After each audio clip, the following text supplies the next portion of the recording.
Wow, mic நிஜமாலும் work பண்ணுது. எல்லாருக்கும் வணக்கம். நான் அபிராமி. வேட்டையானோட audio launch. It is a mega event. Rajini சாரோட ஒரு another super duper hit movie ஆக போகுது. அதில் ஒரு பெரிய ஒரு அம்சம் வந்து அதோட மியூசிக் அண்ட் அதோட சூப்பர் ஸ்டார் வந்து அனிருத். ஸோ இன்றைக்கி அந்த ஒரு விழா தான் ஆடியோ லான்ச்.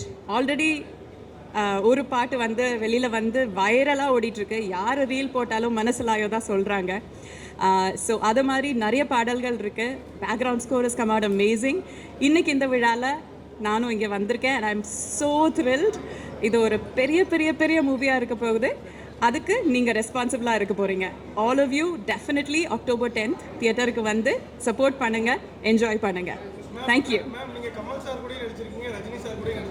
ஆமாம், உங்களுக்கு தெரியாததா டிஃப்ரென்ஸ்? நீங்கள் சொல்லுங்கள், உங்களுக்கு தோணுன டிஃப்ரென்ஸ் என்ன? ஆமாம்,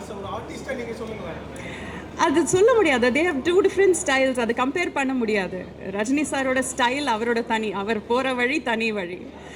கமல் சாரும் ஒரு வகையில் போனால் அதுவும் தனி வழியாக தான் போயிட்டுருப்பார். அவர் பாதையை தெளிச்சுட்டே போயிட்டுருப்பார். So it's very different to even compare.